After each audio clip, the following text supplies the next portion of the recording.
15-year NFL veteran, 3-time Super Bowl champion. You were the 31st pick in the 1991 NFL draft. You did some NFL coaching with the Denver Broncos. You're currently with the Detroit Lions. You coached at UCLA for a little bit. So a lot on your plate, a lot on your resume. Yeah, thank you.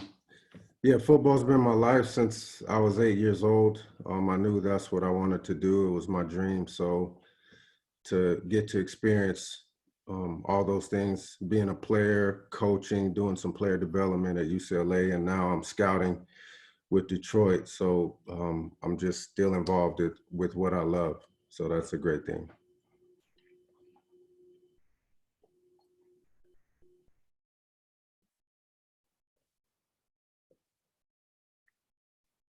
I think you're muted. I can't hear you. Sorry, that was Trent. Oh, sorry about that. All right, so my first question, just kind of touch a little bit for our student athletes, before we get into your playing career. You were an All-American linebacker at UCLA. You later on became an assistant coach. How many athletes did you guys had to pass up on because their grades weren't good enough?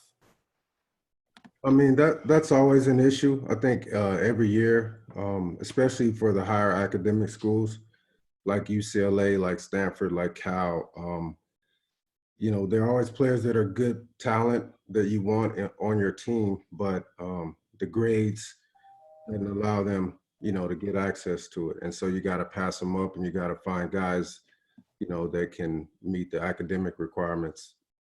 But on the flip side of that, I think as an athlete, it gives you an edge. If you're a guy that really cares about academics and you do a good job, it can really help you to stand out and get recruited and get some of those scholarships to some of those schools. That's great. So for all you guys looking to play at the next level, grades are important. My first question, let's get into it. So you were drafted by the LA Rams as the 31st pick in the 91 draft. What did it mean to get that phone call for you and your family? Well, obviously it was a dream come true. I mean, it's an awesome experience when you think back on all the hard work. You think about being a kid, dreaming about playing, and then it actually coming to fruition. And if anybody's watched the draft, I mean, you could see all the emotion when guys get drafted, and you see the families and all their support group. They're all excited. The one thing you don't see is you never really see a guy standing there or sitting there by himself, which to me says that, it supports the fact that no one succeeds alone. I mean, we all need a support group. We all need coaches, family. And so, it kind of gives you the mindset to show appreciation to the people in your corner and the people that are supporting you now, especially young kids as you're coming up and you're trying to pursue your dream. Just having that appreciation for the people that support you along the way. Awesome. I mean, it's awesome seeing those reactions, and it's a good feeling. First question, kind of going into your playing and where you've been. You played for the Rams, you played for the Jets, you played for the Patriots. In your opinion, what is the Patriot way, and how is it achieved by a team? Well, to me, the Patriot way is simply just putting the needs of the team, the success of the team above the individual success. And it sounds very simple, but it's not always that easy. I mean, we're in a day and age where people love, everyone wants to be the guy or the girl. They want to be that person. And sometimes when you're in a team setting and you have to put the team first and be unselfish, sometimes your role may not be the same. You may not be the main person. And so every week there's a fight for you to try to gain that individual recognition. And so some people have an issue with that. So, but with the Patriots, I think Bill Belichick, really started it. I mean, when we came into camp, he would say, look, your role is what you make it. You know, there's equal opportunity for you to establish a role on this team. And I think that, you know, everyone took it and ran with it. But at the end of the day, um, you need the type of caliber of guys that, you know, if you don't get that role, or if you're, you know, the second string, you're still willing to do your part and support whoever's in the starting role, but also you have to prepare as if you're going to be that guy. So if something happens, or someone in front of you goes down, you can step right in and they don't lose a beat. So I think that's what the Patriot way is. It's just putting the team first. And what people got to understand as well is that when your team is successful, it makes what you do individually that much more greater. Um, you could be the best guy on a losing team, or you can be a good guy on a team that wins, and everyone's attracted to success. So, for example, if you look at the draft, LSU, who won the national championship, they had the most guys drafted.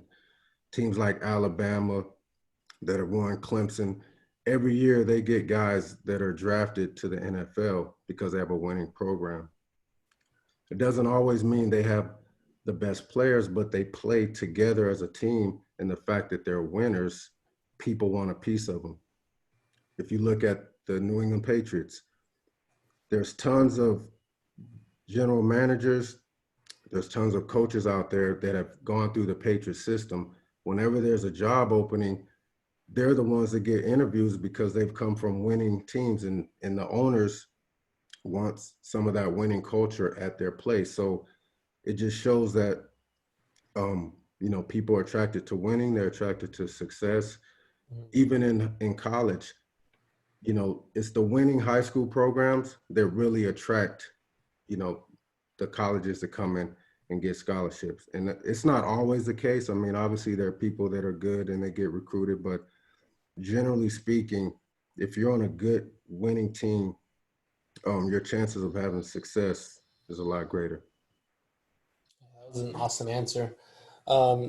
There's been some guys that haven't really, like a Chad Johnson picked up by the Patriots a couple years ago and then cut shortly after. Yeah. Does Belichick give an ultimatum like, hey, this is what you need to do or we'll find someone else? Like, can you tell us, about how he gets them to buy in? If not. Well, so when I first came to the Patriots, 2001, I think the year before they were 5-11. So I think Tom Brady, he was in his second year. Obviously, he wasn't the Tom Brady, wasn't the GOAT, and the Patriots weren't the Patriots that they are today. But what happened was we established a culture where we had some leaders in the locker room, and they started to challenge each other and challenge their teammates to be better. And so you create this a healthy competitive atmosphere where everyone's, trying to be at their best. And so if you get a locker room full of guys that are doing that, I mean, it just makes your team better.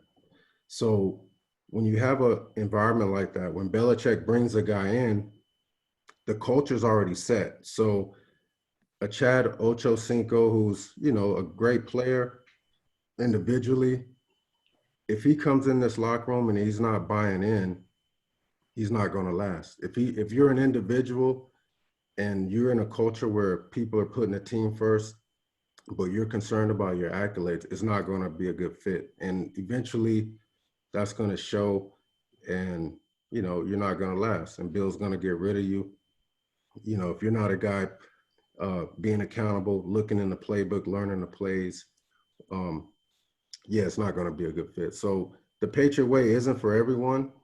Like I said, it's certain caliber of people that really can, make it in that type of system. And it's not really easy to build. It's easy to say. I mean, a lot of people say team first. Or if I took a poll and asked any one of you, hey, do you guys want to win? You would all probably raise your hand. Of course, I want to be on a winning team. But if I said winning meant that your role was going to be decreased or you weren't going to get a lot of playing time, would you still want to win? You know, how bad do you want it? And that's the question, and that's the mindset you have to have, you know, in a culture like that.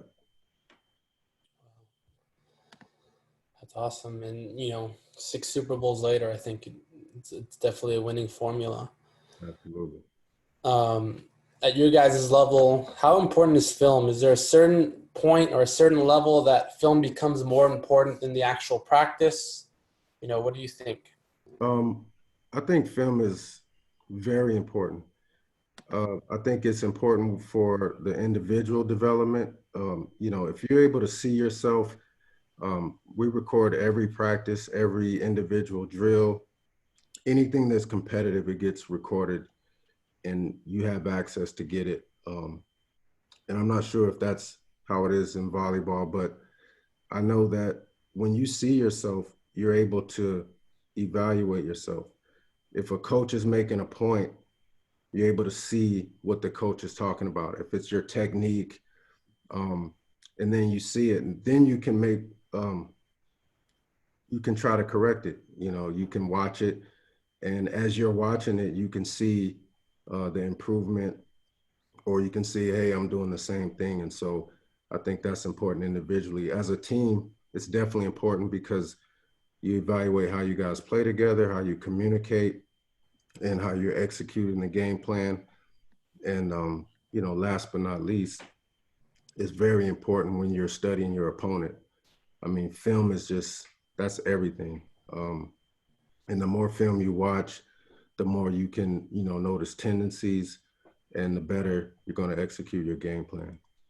So I don't really think there's a time that film's not important, but maybe in certain situations, there's more emphasis depending on what you're trying to do. Maybe you're playing a different position or you move. So maybe now you have to watch more film. It becomes more important because now you're doing something that you're not used to doing, or you're playing a position that you need to put more study time in. How important, you know, or let me rephrase this question. How do you turn the page after a big win or a bad loss in such a fast turnaround in between games? An example, I think the first year you guys won a Super Bowl, the first game you guys lost like 31-0. And then you guys went off to win the Super Bowl that year. How do you turn the page that quickly? Well, I mean, really, it's kind of twofold. Um, the past really is for learning and it's for reflection, but it's not, you know, you don't live in the past, right? It's for you to help get better going forward. So, you know, we take the same approach, even if it's a play or if it's a game. You know, you could make a great play in the beginning of the game, but there's still a lot of game left. You know, you still got to play the game. I mean, they can come back and win. You didn't win the game yet. Or you can make a bad play, but you have to forget about it, or else I'm sure you hear the term that it snowballs. You make one mistake and it turns into two because you're still thinking about that first mistake. So it's just something that you got to practice. Just even in practice, you got to practice moving on to the next play. And I think as a team, we were preached that. I mean, Belichick, he would just emphasize, hey, go on to the next play. Hey, they're going to make a play. Don't worry about it. Forget about it. Move to the next play. And that's kind of how we approached everything, whether it was just a play or whether it was a game.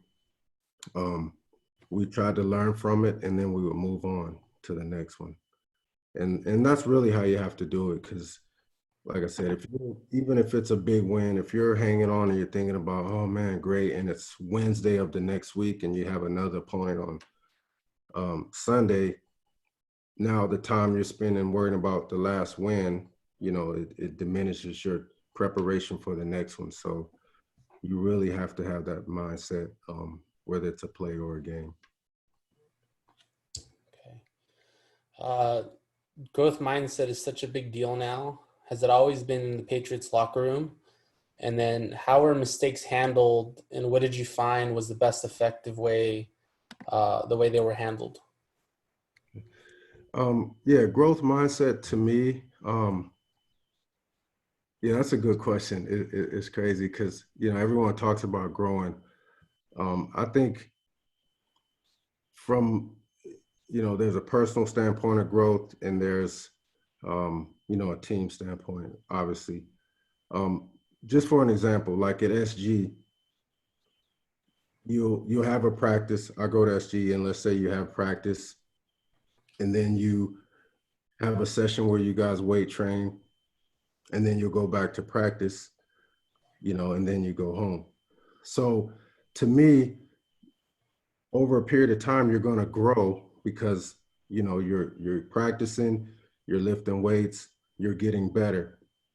But a growth mindset to me is the person that says, okay, look, if we're all equal here and we're all doing the same thing every day, how am I going to be better than the next person? So a growth mindset always looks for an edge. You're looking to, get ahead of what you're doing. So you take it upon yourself to do extra or more than what's required. And I think you can have that individually, but you could also have it as a team. And I think with the Patriots, that's something that was developed not only for individuals where it started, but also as a team.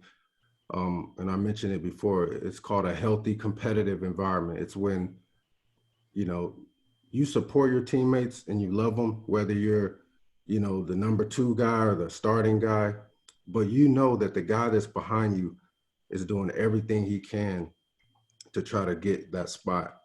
And so you're all competing during the week, to get playing time. But at the same time, it's bringing the level of competition and, and of growth. It's accelerating your growth because you're doing more than what's required, to be good. And so you have a culture of, people trying to be their best. The last thing I'll say about growth, I feel like also growth is it's a lifestyle. It's not a switch. It's not like you go to practice at SG and then you turn on your growth switch and, you work hard and you do that. And then after practice, you turn it off. To me, it has to be a lifestyle. It has to be, who you are. Um, and it doesn't mean not everyone's like that. I mean, I wasn't always like that, but it's something that you can acquire. And I think it starts from within, like your character. Personal growth is important. I mean, your character is going to be with you forever. So you can always work on who you are as a person, developing discipline, developing, respect and learning how to treat people. That makes you a better teammate. And then, when it comes to your sport or your craft, you start working hard. You want to be the best at that.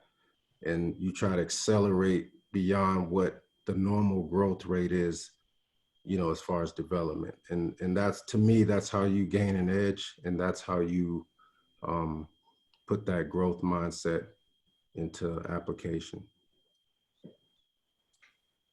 I really like that plug. You said, hey, when you go to practice at SG, so thank you for that. Oh, yeah. No, it's true. I watch everything. I'm still learning volleyball. My daughter's been playing for 3 years, so I'm still new to it, but I'm trying to learn, all the tools of the game and just how the game is played and what makes a great player. So, every day I'm learning. I'm watching the coaches and all the drills you guys do. So you guys do a good job. Thank you. So the second part of that question, how are mistakes handled in that locker room or on that practice field? Well, listen, Bill is, we strive for perfection, right? Which is, you're like, hey, no one's perfect, but leave it up to Bill Belichick. He wants perfect practices. That's his deal. And so if we mess a play up, we're going to repeat it, number one. And if it's a string of plays, there's been several times where, we'll be halfway through practice and there's been a ton of mistakes. He'll start the practice over. We'll go all the way back to warm up stretch and we'll do the whole thing over because he's he's a firm believer that you're going to play how you practice, and your preparation is everything. So if we practice bad, 9 times out of 10, we're probably going to have a bad game that week. And that's how it is. So I think as a team and as individuals, we learn how to, practice well, practice hard, challenge each other to, shoot for perfection. Yeah, there'll be some mistakes, but, you know, practice is where you make those mistakes. So when you get in the game, it becomes second nature. And so you try not to make those mistakes in the game. Now, if you notice when you watch the Patriots, there's a term, people say, hey, don't beat yourself. The Patriots seldom beat themselves. If you watch them, I mean, they're very well prepared. You have to beat them. They're not going to give you anything. They're not going to make a lot of mistakes. They're not going to have a lot of penalties. I mean, They're not going to be perfect, but, you have to go out and beat the Patriots. If you notice that they're well disciplined. And so that just, goes along with, the preparation with Belichick and dealing with mistakes. What's your mindset as you guys move closer to the Super Bowl? When you win that first playoff game and then the next round, and once you get to that AFC championship game, like, is there extra added hype, or like what's it like prepping for those? Yeah, I mean, it's fun. I mean, obviously, but I think you rely on what you've been doing to get you there. Obviously, there's more at stake as you move forward, but you have to trust what you've been doing. You trust the coaches, you trust your game plan. Obviously, yeah. Is there more at stake? Do you watch a little more film? Yes. Do you, maybe try to practice a little harder? Obviously, but to me, you can overthink it and you can do too much. And, you've all heard the phrase, do your job. You still have a job to do and you can't do the next man's job. So, you have to make sure you're ready to do your job the best you can because there are people counting on you. And so really you trust what you've been doing, you trust the preparation, and you just continue to do your job, at the highest level that you can do it. And then as far as pressure, Roman, is there a point in the game where like the nerves go away? Like, how do you, do that? Generally, I mean, I get nervous every game. I don't know about you guys, but I mean, it's just common having those butterflies. But I think after the first play or the first hit, once it's real, then those things tend to go away. Um, to me, I think your work and your preparation is your confidence. When you've worked hard and and you prepared hard and did everything you could do, that gives you confidence going into the game. I think what Coach Belichick, he did a great job of preparing us for pressure situations is that we had these practices called situational practices where, he would make the offense go against the defense and he'd say, okay, there's a minute left in the game. Defense is up by whatever, or, maybe the offense is up, um, you know, 20 seconds on the clock and you guys need a touchdown to win the game or whatever. He put us in those type of situations. So we'd compete against our offense, trying to win those situations. But we did that every week. We did it so much that by the time we got in a game and those situations were real, they were like second nature to us because we practiced them so much and we would compete in those type of situations all the time in practice. So, when it comes to pressure, I thought that's one of the things that we did well. We performed better, in pressure situations than a lot of our opponents did just because we were so prepared.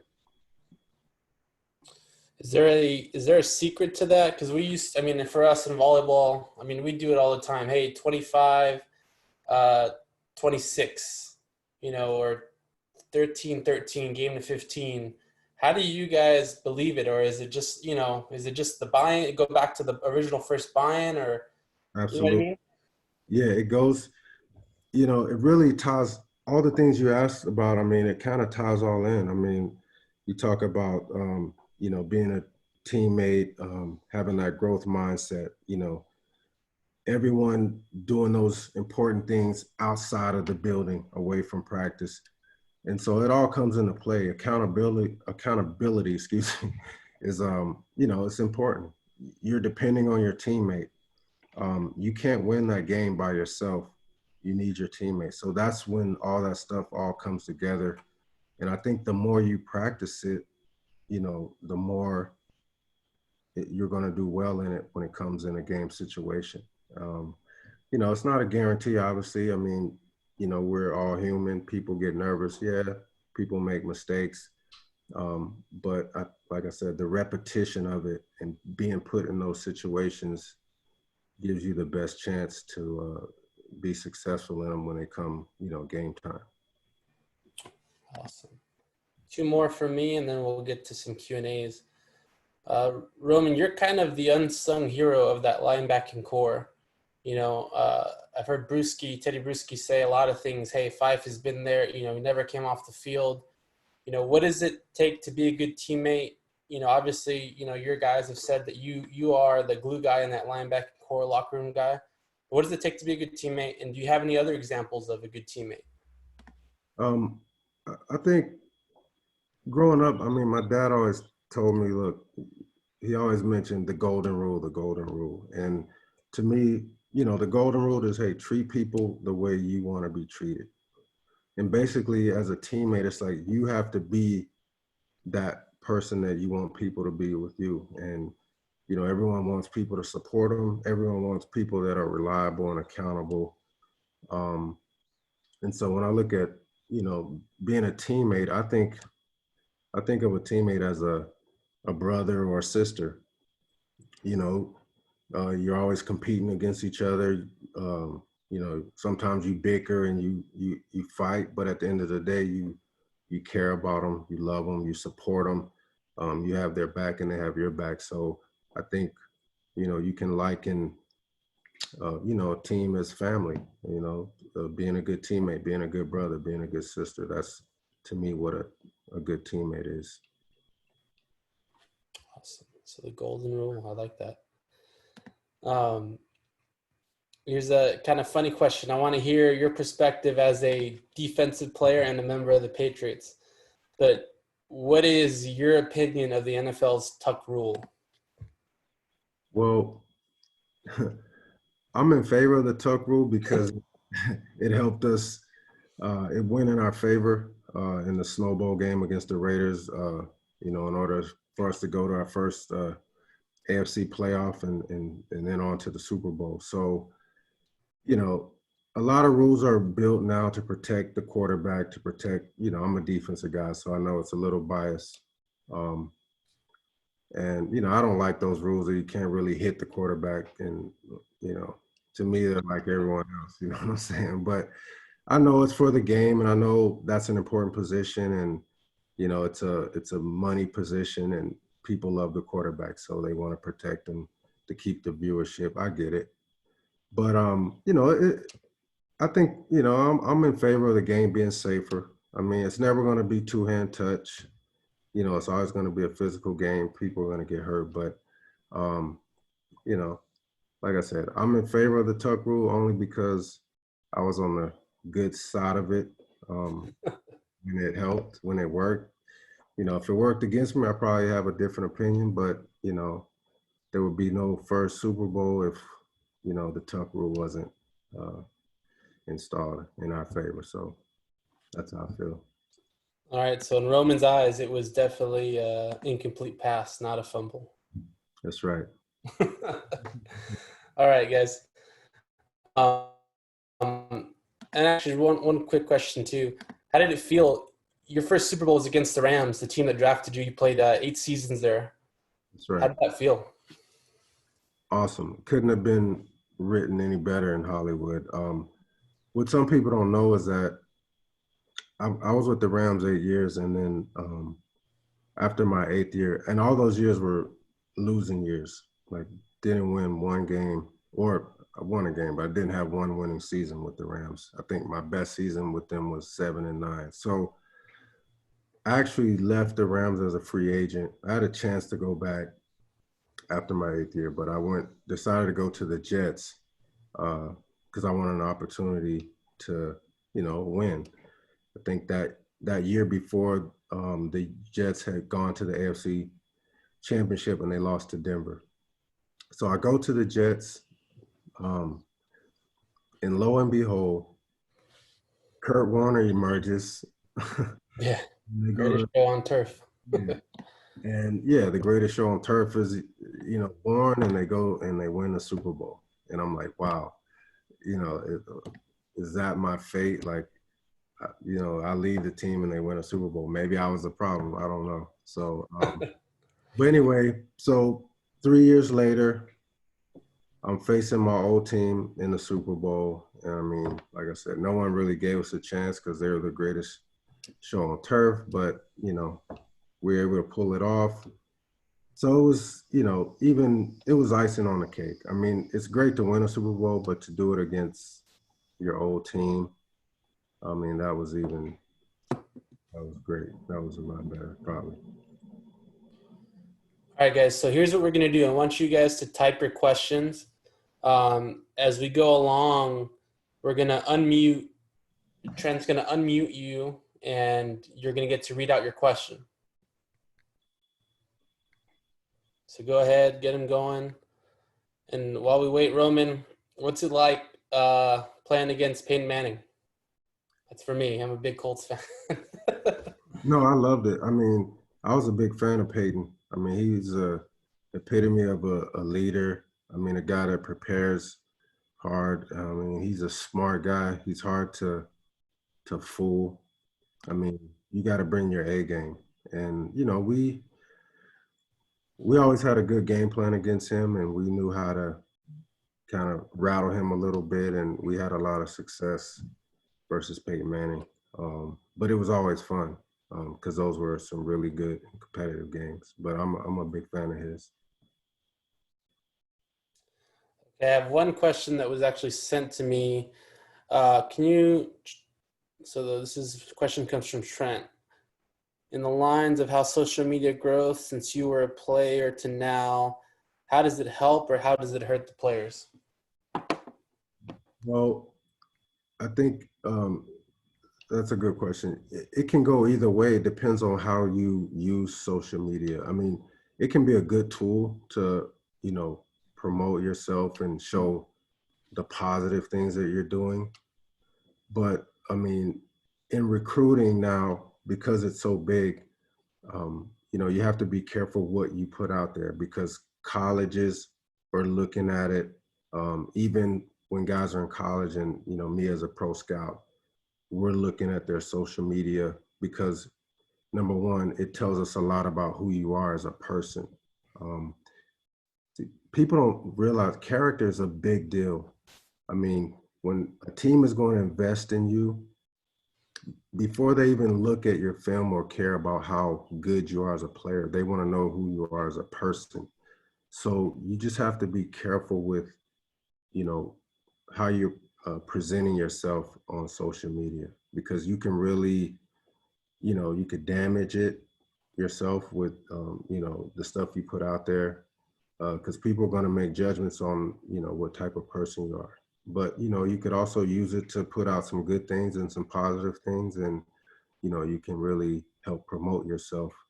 So, it's a blessing and a curse, but it depends on how you use it. It can go either way.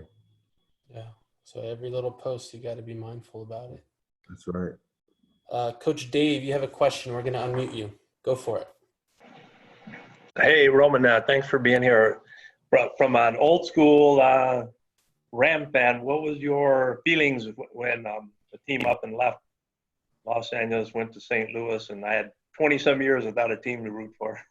Yeah.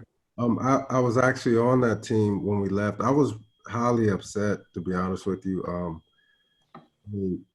Going to UCLA, and I mean, I love LA, and to go from LA to St. Louis was tough. the one thing I will say though that we weren't used to, because we weren't that good when we were here in LA. To be in a stadium where the seats are sold out, that was like new to us. So that was probably the positive of leaving, because we had people in the stadium. I remember my last game in LA as a Ram, our last game before we moved. I think we had like 25,000 people in the stands, and so it was, it was a little, I guess, discouraging as a player. Obviously it's our fault because we got to win to draw people in, but so yeah, it was a tough transition. I mean, no one wants to leave LA. You look at the weather, and I mean, it's just a great place to be. So it's good that the team is back. Actually, we got two teams now, 2 for 1. Christopher. Yes. All right. So Roman, you were saying how, every day it's like the same thing for practice, and you wanted, you said you always try and get better. You try and find something to get better every single day. So I was wondering, like, we have a saying at Burroughs, like, we try and get 2% better every day, like every practice that we do, we try and get 2% better.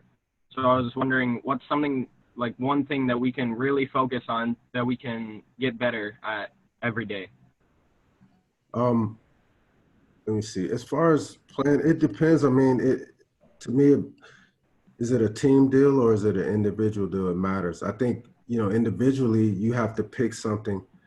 My thing is, I want to be a complete player, right? So that means I keep my strengths, but I always try to work on my weaknesses. So as an individual, whatever you feel like you're weaker at, it could be your serve, it could be, serve receive, using volleyball terms. Those are things that I'm going to work on to get better at, because I don't want to have a weakness. I don't want them to look at me and say, hey, if we serve it to this guy, he can't return it or whatever the case is. So that's something that I'm working on every day. As a team, it could be different. It depends on, what's your greatest weakness as a team? What do you see? It could be communication. Hey, guys, we don't talk enough. We don't communicate. So to me, it's, you have to determine what it is individually that, maybe you're weaker at. And then as a team, you have to determine, okay, maybe we don't hustle enough, or maybe we're, you know what I mean? So to me, that's up to the individual. And that's something that, that individual team or person has to determine. And then you set those goals, and then you work on them daily until you start to see the improvement in the games. When it's live, you start to see that, hey man, we're making strides, we're doing better. Or me individually, I'm doing better at, my serve, or, serve receive, or blocking, whatever that issue is. I hope I helped you out. It's hard to pinpoint exactly what. If you're talking personal, I mean, character stuff, that's something that you can do every day, like I said, but that depends on the individual. You have to know yourself and know, do you have a problem with anger? Do you have a problem with, moving to the next play? Do you hold on to mistakes? Like, those are things that you have to know about yourself. And so when you're in practice and okay, if I make a mistake, I'm not going to linger. I'm just going to move on to the next play. And, so you have to, those are, I guess, custom individual deals. All right, Carter. thank you. Oh. Next question is from Carter. Thank you for being here, Roman. All right. My pleasure. I was just wondering which Super Bowl was the hardest to win, and how did you guys come together to achieve it? I would say the first one probably, just because no one kind of knew what to expect. It's different. The second and third Super Bowl, it's different because you have different expectations. You expect to win. You've been there before. You have that experience, and so your mindset's a little different. But when you're coming in that first one, it's a lot of unknowns, and you don't know what to expect, and so you really rely on each other. You really got to trust the coach because you don't have that experience. And so I think what we did find out, and because Coach Belichick had been to Super Bowls with the Giants and before, the one thing he did let us know was, hey man, it's a long day. It's not your typical game. Halftime is super long, so don't exert all your energy too early. Don't start warming up an hour before the game and, you're just getting so hyped. And now by the time the game starts, you're worn out, and that happens to people. And if you've never been to a Super Bowl and you don't know that, you can go in there and by halfway through the first quarter, you're already dead because you've, so much hype surrounding it. And it's just so many distractions, it can affect you. So I think that first Super Bowl was definitely probably the toughest. But we came together. I think we relied on each other because, no one really thought we could win it, only ourselves. And that's what kind of brought us closer together.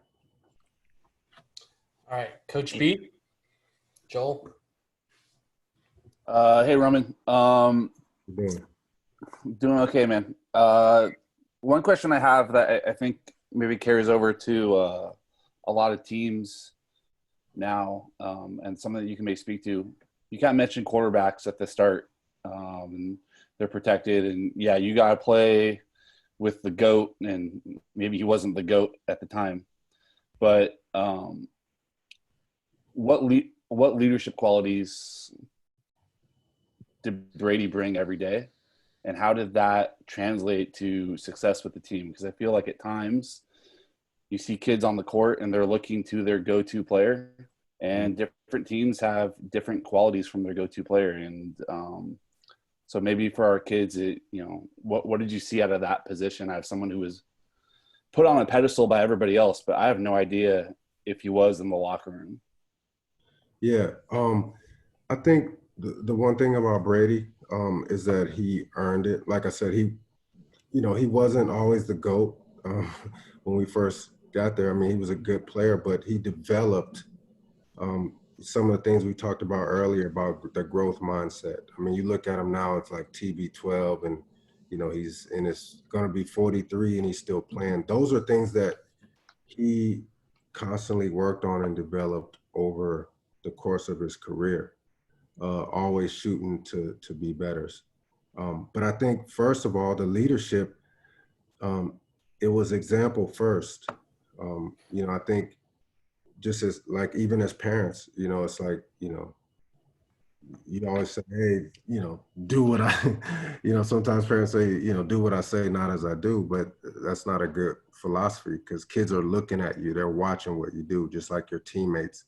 So if you're talking a good game, but you're not, backing it up with action, that's no good, So I think the first thing he did was he just worked his butt off. He kept his mouth shut, and he was an example.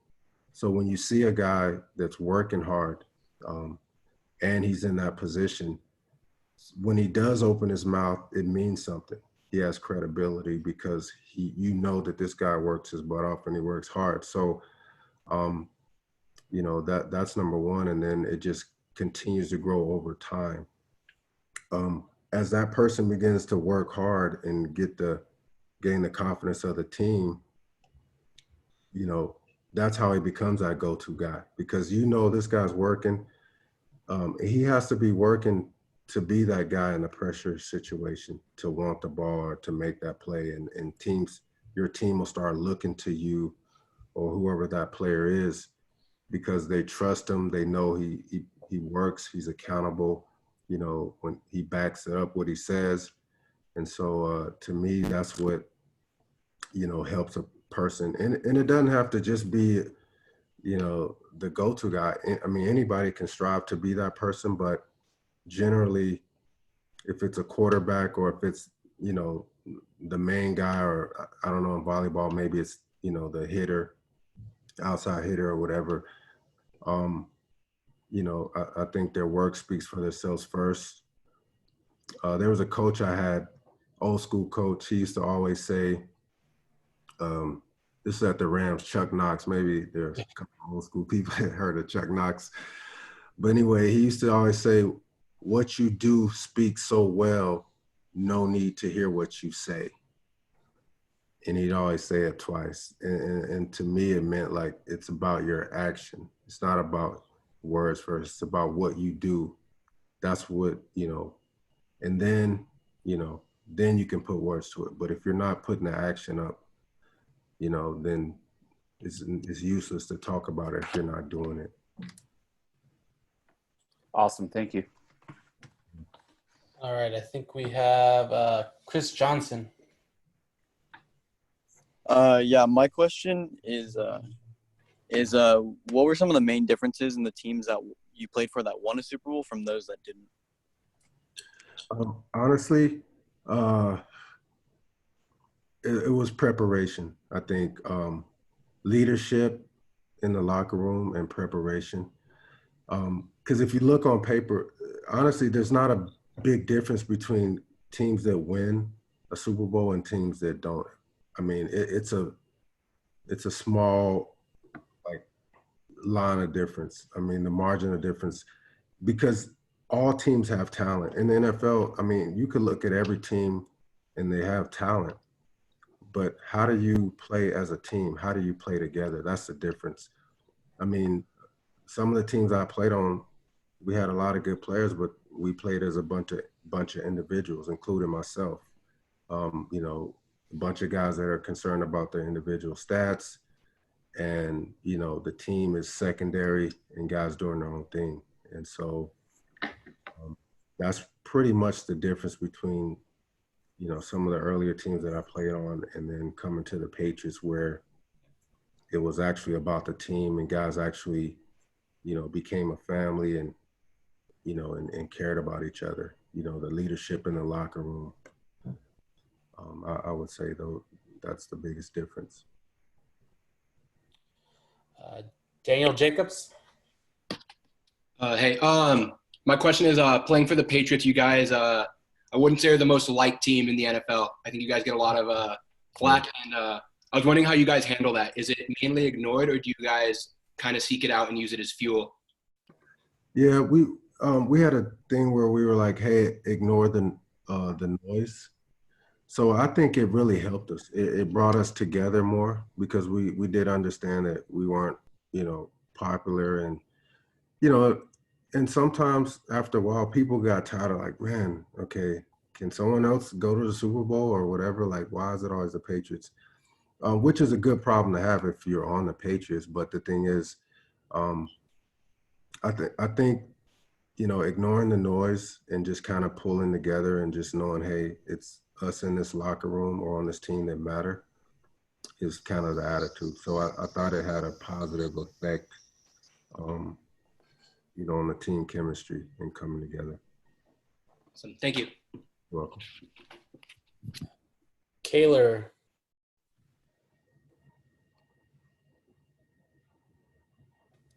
Kaler, you there? Yep, I'm here. Hello. How you doing?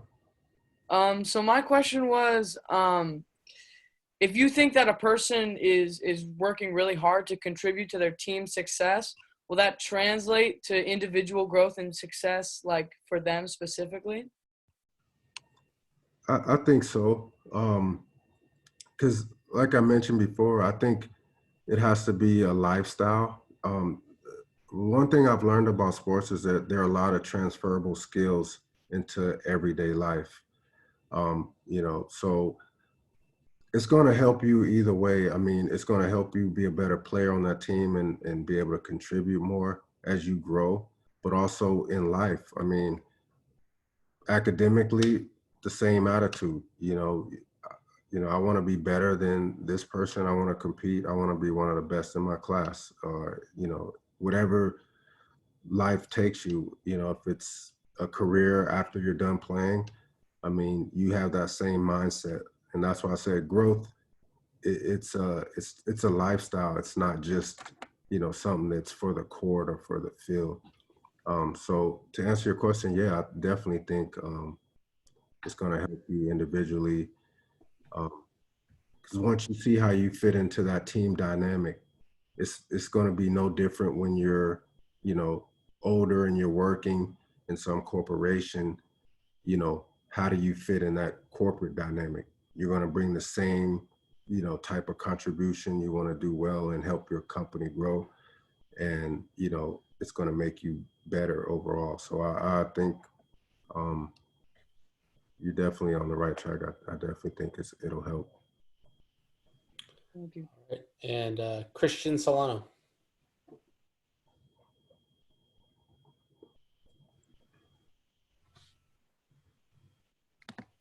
Christian, are you there?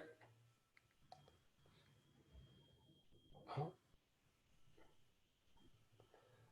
All right, we'll go to Kyle. Oh, I'm here. Sorry. Oh. All righty, go for it.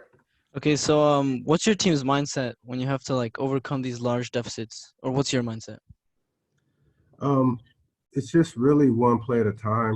I mean, that's all you can really worry about, right? It's like, you move on to the next play. You try to have a perfect play of execution, and then you just, constantly keep going. I mean, sometimes, let's face it, sometimes it doesn't work. Sometimes you run out of time, you waited too late but that's the mindset. But even before that happens, I think the other thing is you're always ready to go. We had a thing where it's called start fast. Coach Belichick used to always say, hey, look, if the game starts at 1 o'clock, whatever you got to do to be ready at 1 o'clock, then be ready. Because if you're not ready till 1:30 or, 2 o'clock or 1:45, halfway through the first quarter, second quarter, it's too late. You already put yourself at a deficit. So, the first mindset is to start fast. But like you said, if you do find yourself getting behind, all you can do is, in football, one play at a time, or, one volley at a time, in volleyball, like you just try to win that particular, that play and then go from there. All right, a couple more questions for you, Roman, and we'll wrap it up, if you don't mind. No problem. Kyle. So communication is a very important aspect in volleyball. How important would you say it is to you as a player? It's very important. To me, the teams that communicate or they always say a noisy, like we had a saying, a noisy defense is a great defense, or, you can apply that to offense. Obviously in offense, not everyone talks, but communication is important because things change.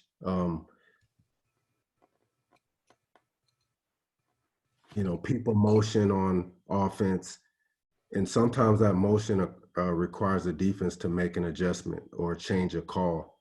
And so that has to be communicated. And if everyone's not on the same page, then there's going to be a hole somewhere. And I watch a lot of volleyball games now, and I understand too. I mean, there are times, probably the most frustrating times is when you see a ball come over and it hits the floor in between two people, and they're both standing there looking at the ball like, and because no one takes the initiative to say, hey, my ball, and it's a lack of communication.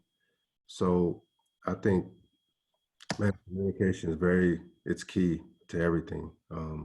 It's super important. Okay, we'll go two more. Coach Frank.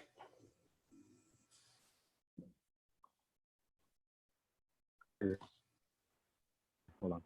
Oh, you mentioned that after your first going into your first Super Bowl, there really wasn't an expectation for you guys to win. You went out, you won. How did you guys keep that mentality of we're going to keep working hard? We won, but we still want to stay at the top. How do you prevent from falling into that mentality of we're expected to win now, so it's going to be easy for us. We're going to go into the next game and just win. What did you guys do to prevent to falling into that trap, I guess you would say? Well, actually, to be honest, we did fall into it after the first Super Bowl because the next year we went 9-7 and we didn't even make the playoffs. And then coming back into my third year there, that's when we, in 2003, we went back to back. And so we learned a lesson after that first Super Bowl. We kind of got, full of ourselves, and, we thought we had arrived. And, when you're on the top, man, everybody brings their A game. Everybody's shooting for you. And we just weren't prepared for that mentally.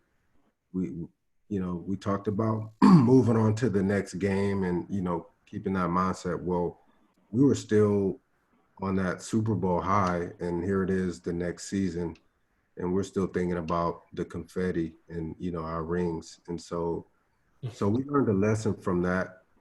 And to your point, I think you have to live. Humility is very important.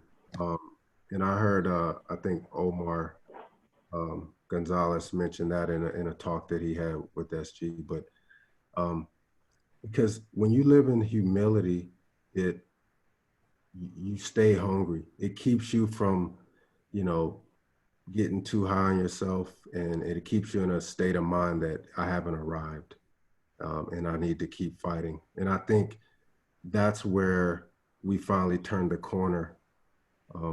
After that next time we got an opportunity to go to Super Bowl, from there, it was like, man, we're not going to allow that to hold us back. We're not going to get prideful and think we're already there, because, the higher you go, man, that fall it's steep and it hurts. So I think if you keep an attitude of humility and just, keep your head down, keep working, don't enjoy the success, but, enjoy it for a minute, but then you got to keep moving. And I think that's probably the attitude that really helped us moving forward. And that's why, like, multiple years they're able to continue, even till this day. I mean, same success, just over and over. It's always the Patriots are in the hunt. They may not win it every year, but they're always somewhere in the mix, in the fight, because of that. It's more of a cultural thing, like you said, like the Patriot way per se, because the team changes dynamics, right? You bring in new guys that haven't played in that system. That's So right. would you say it's more important for your older guys to kind of implement that into the newer guys every single year? It is. Because there's always some carryover. I mean, obviously, Brady, he's the last guy on the team that I play with, so there's probably no one on the team now that I play with. But it has to come from leadership. It has to come from the coaches. Obviously, Coach Belichick does a great job, giving that message to the team. But in the locker room, whoever the veterans are, whoever the leaders are, they have to reiterate that message with action and with their words. So, they definitely do a good job of that. Appreciate it. Thank you. And Alex. Hey, Roman. So I played rugby in college for a little bit. It was always fun to be the hammer and never quite as fun to be the nail. I was wondering if you had a favorite and least favorite player that you went up against as far as tackling and hitting them. Wow. Well, I could tell you my least favorite and may he rest in peace. He passed away, but there's a guy, you could probably look him up. His name was Craig Ironhead Hayward. And with the name like Ironhead, you can imagine why he got that name. But he was a running back, actually. He played fullback and some tailback. He was probably about 275 pounds. Crazy as a running back, but he was only like maybe 5'10", maybe. Oh my God. He was all head. I mean, they call his head. I don't know. They found a helmet to fit him. You could probably find some highlights on YouTube, but look up Ironhead, Craig Ironhead Hayward. Actually, his son plays for the Pittsburgh. But anyway, he kind of gave me my introduction to the NFL hit when he was playing for the Saints when I was a rookie, and he just, man, knocked me into the Gatorade table on the sideline. I mean, but he was a load. He was a big guy. I never forgot that. I mean, he's the first guy to just run me over and keep going. I mean, it's different when you run over and make the tackle, but this guy ran me over and he just kept going. But anyway, so he's definitely was my least favorite to play against. Favorite probably was, I don't know, I have to say Peyton Manning. I mean, like I said, I love playing against Peyton Manning. That whole culture with Edwin James and Marvin Harrison, I mean, it was always just a challenge. I mean, studying that week and watching him on film and just getting to play against him. I mean, he's the type of guy I would have probably, asked him for an autograph after the game, but because we beat him most of the time when I was there, I'm sure he didn't want to do it. But yeah, I really like playing against that team. They're a really good team. Good. Well, Roman, if you ask Peyton for one, can you get one for me too? All right, last question. Who do you think is going to be more successful now that they've split, Brady or Belichick, and why? That's a tough one. You know what?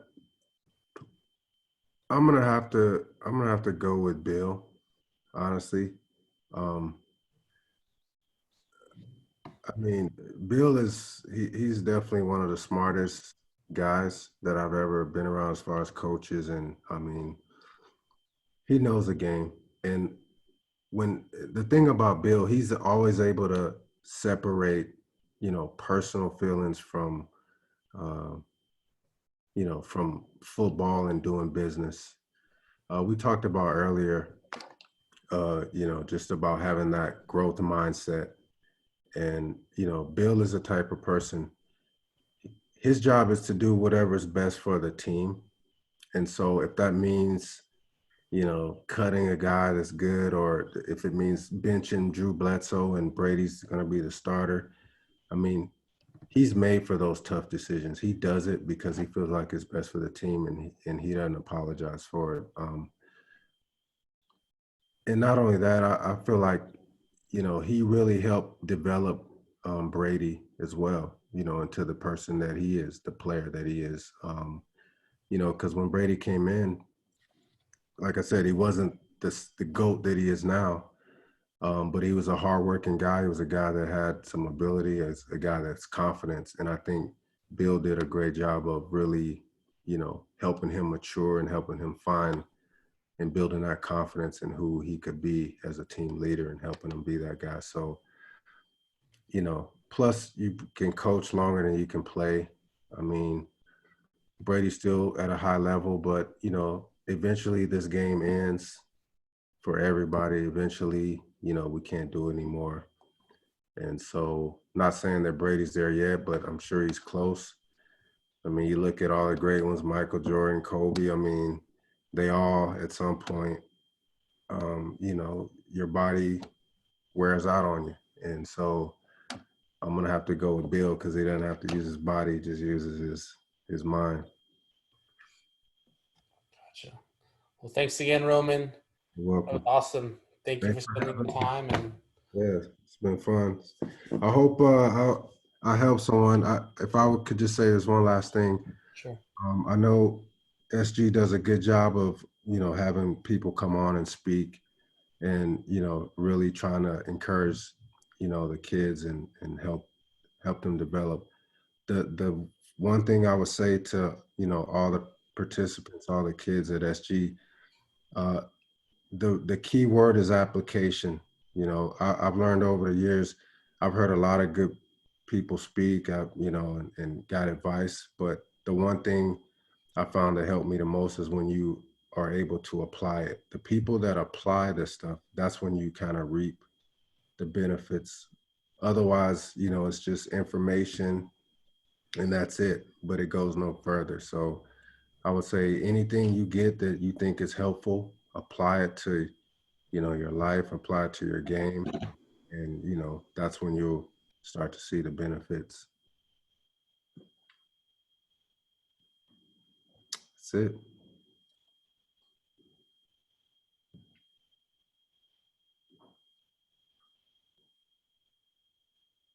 Hello? Sorry, I hit unmute. Trent, do you mind unmuting Kenji real quick? I think he just wanted to say thank you.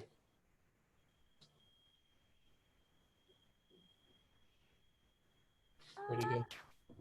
Hey, Roman, thank you so much for coming in. That was a really inspiring hour. I'm going to definitely have my teams watch this because the insight you provided was just spot on. And if there's anything good that's come out of this whole madness is people like you stepping up and inspiring our kids.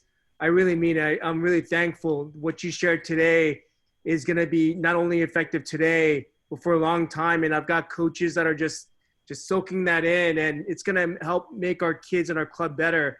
And I really appreciate your time, and you're spot on. Like, that was an awesome hour. And I'm so glad that the kids asked so many great questions. That just shows how much you've inspired them in this short hour. So I'm really thankful on like, you're awesome. You are definitely an inspiration. Thank you. Thank you. It was a pleasure being here, and thanks for having me. Yeah, thank you. You're welcome. Thanks. All right, you guys, have a good night or have a good day. Enjoy the weekend as best you can. Stay safe. And thanks again, Roman. You're welcome. Take care, guys. Thank you, Hugo. Thank you, Trent. Thank you. Hugo, you can work for CNN now.